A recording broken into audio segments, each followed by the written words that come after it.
থেকে আমাদের 15 আগস্ট পর্যন্ত আপনারা সবাই এটা করবেন এবং তারপরে আপ টু 14 সেপ্টেম্বর পর্যন্ত এই যে স্কোপটা আছে সেটা আপনারা সবাই কাজে লাগাবেন। তাতে এবারে প্রথম ডিজিটালি হচ্ছে, আর আমাদের সেলফ এনুমারেশন করার একটা স্কোপ যেটা এর আগে ছিল না সেটাও আমরা পাচ্ছি।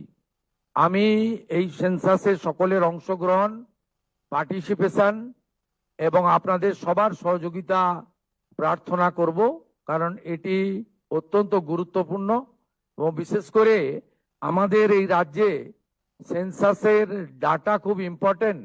কারণ আমাদের রাজ্যে প্রায় অ্যাপ্রক্স 600 কিলোমিটার বর্ডার এলাকা বাংলাদেশের সঙ্গে, সেখানে ফেন্সিং না থাকার জন্য এবং আর্লিয়ার স্টেট গভর্নমেন্ট বিএসএফ কে ল্যান্ড না দেওয়ার ফলে আমাদের রাজ্যে অনেকটা ডেমোগ্রাফি চেঞ্জ হয়ে গেছে।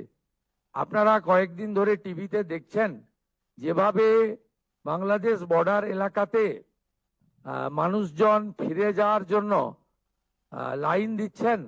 দে আর নট ইন্ডিয়ান এবং এদের নাম সেন্সাসে আসতে গেলে যে যে তথ্য বা ডকুমেন্ট লাগবে সেগুলো ওরা দিতে পারবে না।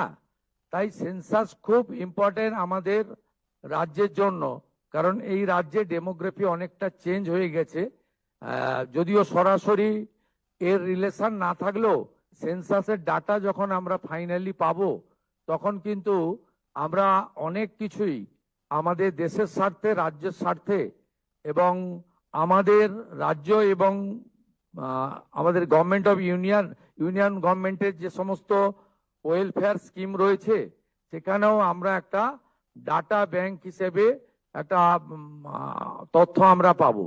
আমি তাই কথা না বাড়িয়ে আমাদের মিডিয়ার মাধ্যমে, print media, electronics media, social media, YouTuber যারা আমাদের এই লাইভ ফলো করছেন তাদের মাধ্যমে আমি সকলের সহযোগিতা এবং অংশগ্রহণ প্রার্থনা করব এবং যারা সেন্সাসের দায়িত্বে থাকবেন তারা যাতে সুন্দরভাবে অত্যন্ত সুনির্দিষ্ট সময়ের মধ্যে এই কাজটা করতে পারেন